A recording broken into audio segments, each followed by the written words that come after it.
Welcome to A True Man's World. I'm your host, Ryzen, joined by Leo. And today we're going to be going over our favorite manga antagonists. We're going to be ranking them. We're each going to give our top 3 lists, and then we're going to compare each other's lists to each other. And yeah, that's about it. Roll the intro.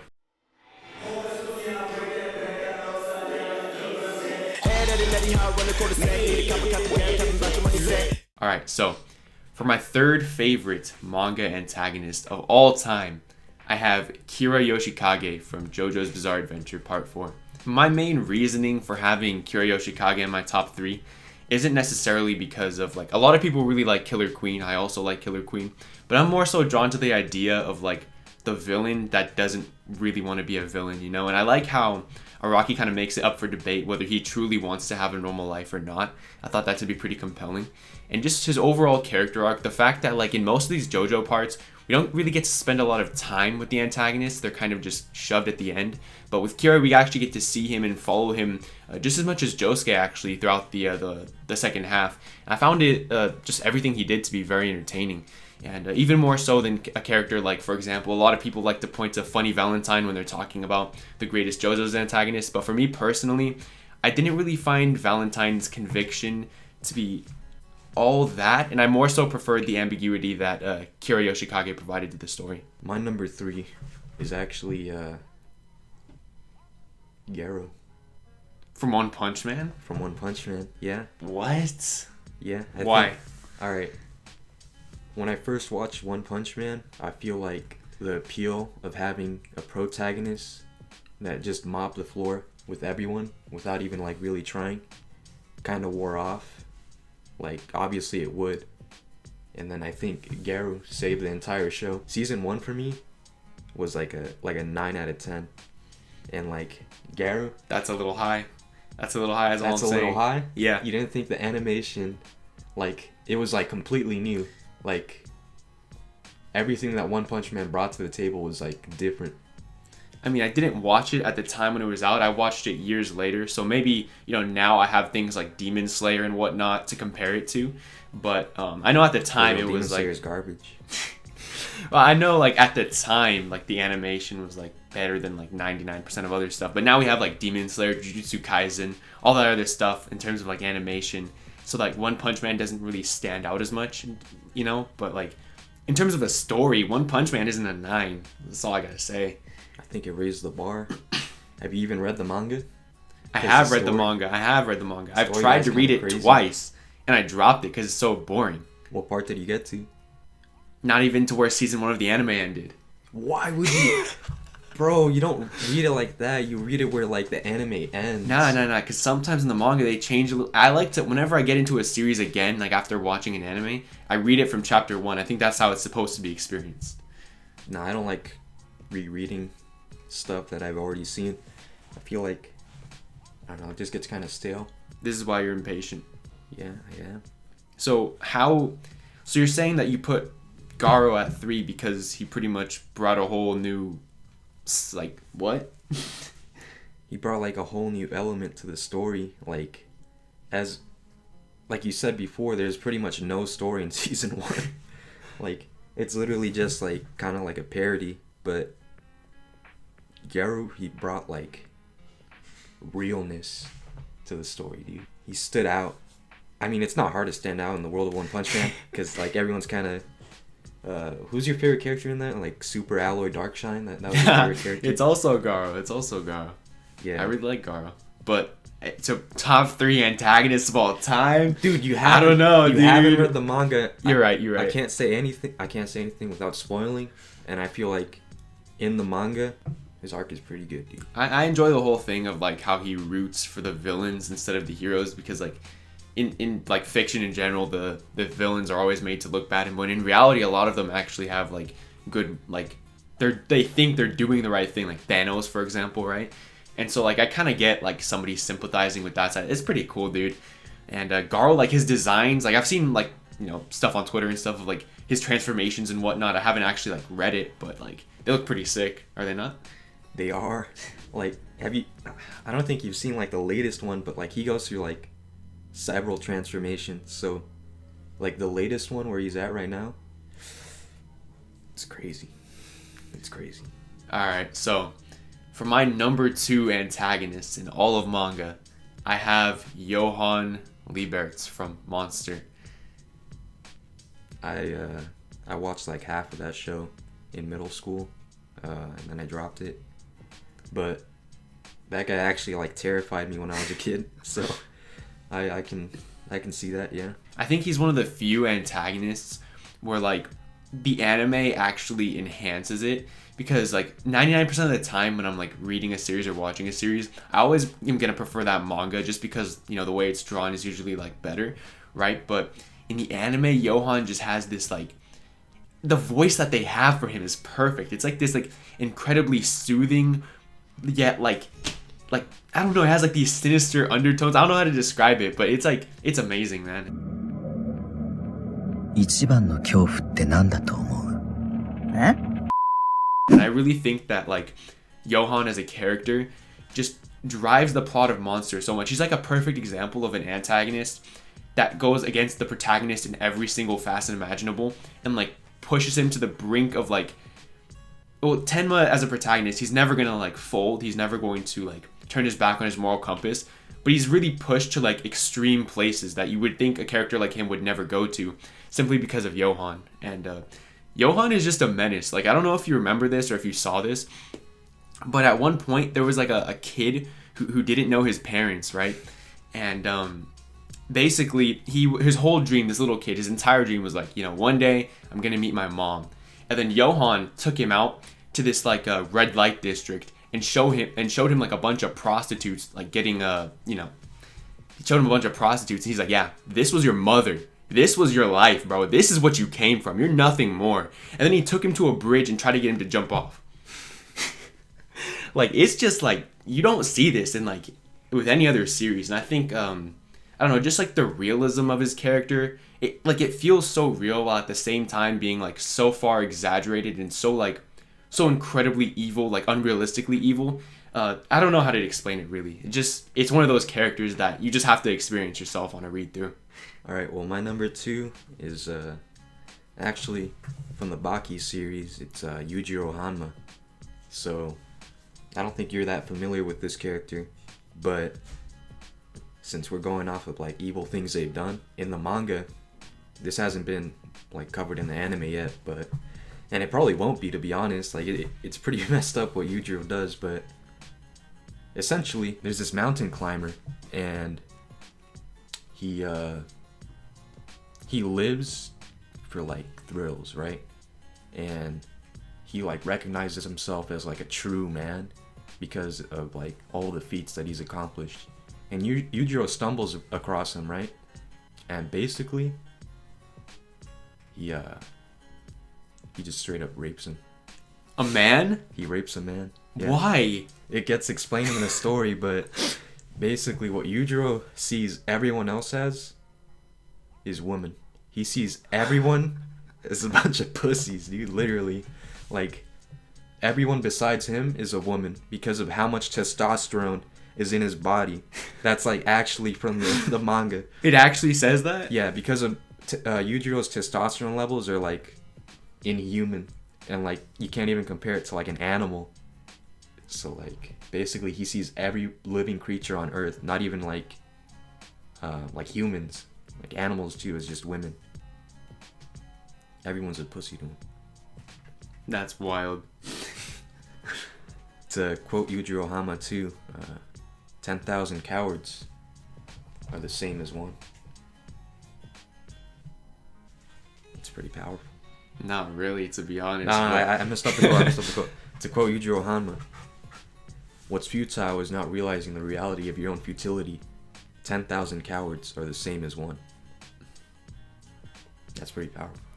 Not really. It's kind of it's all right, but all right. So I'm gonna get into some honorable mentions before I go to my number 1 pick. So my first honorable mention I have to throw out there is Griffith from Berserk.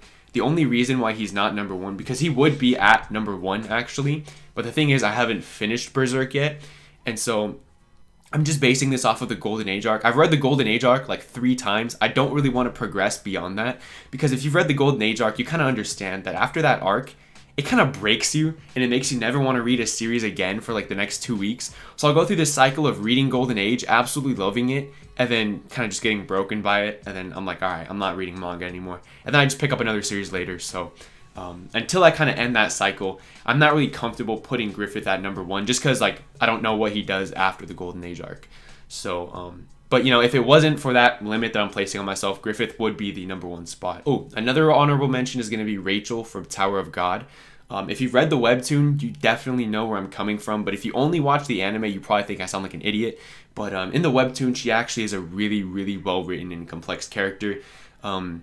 Just the fact that she pretty much lives with like 0 power. She's kind of like the Rock Lee of this series, if you will, in a very weird way, because she's like so incredibly weak. But instead of like trying to compensate for that by working hard, she compensates for it by betraying and hurting all of those around her, which makes her a very, very somewhat human character when compared to other powerless characters in manga, which I really, really enjoy. Alright, so I actually have 2 more honorable mentions. I'm not going to go into too much detail, just kind of speedrun them. We have Makima from Chainsaw Man. Pretty crazy. I don't really want to get too much into that. For spoiler reasons. It's very hard to talk about that character without spoiling. And then we have Aizen from Bleach. Aizen just a complete mastermind, you know. You know. He's alright. You gotta admit, Aizen is top tier. Admit it. He's alright. I mean, he's kind of cool. This guy's the resident Bleach hater for absolutely no reason, too. Just doesn't even make any sense. He planned the entire story. What? He planned it, like, from Ichigo's birth to the end of the arc. He knew everything that was going to happen. He predicted it, and he planned the whole thing. And that doesn't impress you? That guy doesn't do much fighting, to be honest. I guess that's true, but that's his whole thing. He's like a mastermind in the shadows, you know? My honorable mention, it's gotta be L from Death Note. You consider that an antagonist? I get, yeah, because he's 100% like, yeah. consider that an antagonist. Yeah. I mean, he's a good guy, obviously, but a lot of people feel this way too. But like after L died, the series kind of like took a nosedive. So that just, in and of itself, tells you, I don't know, like half the anime was just L. That's true. I definitely agree. I would put L up there too. I just didn't mention him. My other honorable mention is King from Hunter x Hunter, the Chimera Ant arc. Meruem. Oh, I thought you were talking about King from One Punch Man. I was like, bro, what's this guy on? Okay. The King. Yeah. Your thoughts on? I like Meruem. So do I. Okay. That's all you gotta say. All right. He beats no, I'm not gonna spoil it. All right. So beats that one girl in chess. Who's your number 1?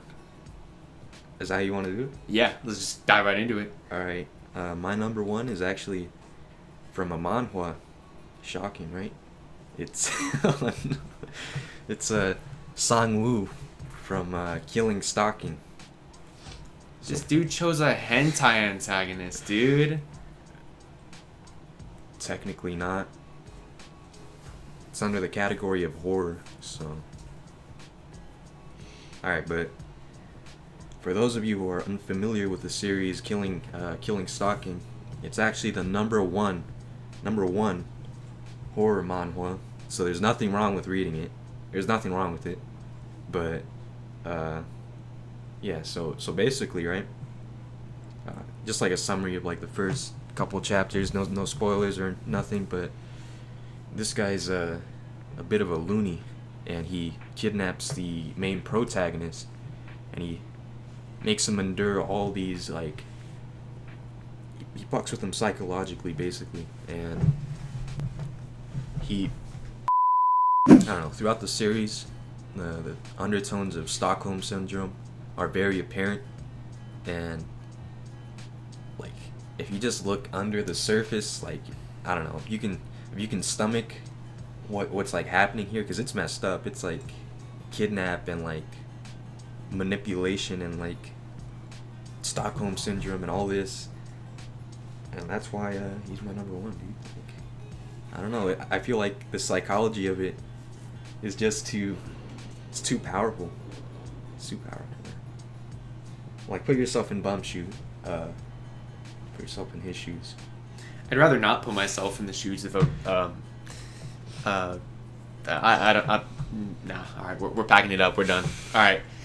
My number one antagonist. I don't think you're gonna expect this based off of what I just said a little bit earlier, but it's Meruem from Hunter x Hunter. When you said that, I didn't want to like go into detail because I already knew like that's my number one.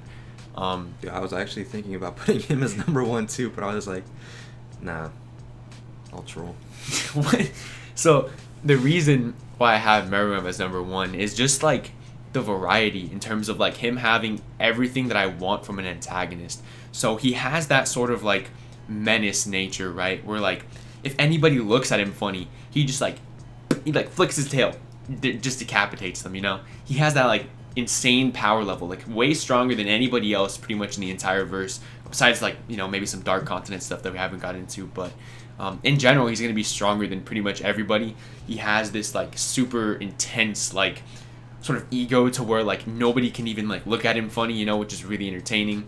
But my favorite thing about his entire character is going to be like his development, you know, him coming to terms with humanity, learning more about humanity, specifically through his shogi matches with the Nen genius little girl person. Their whole arc was probably the best written character arc I have ever seen in terms of telling a message about human nature.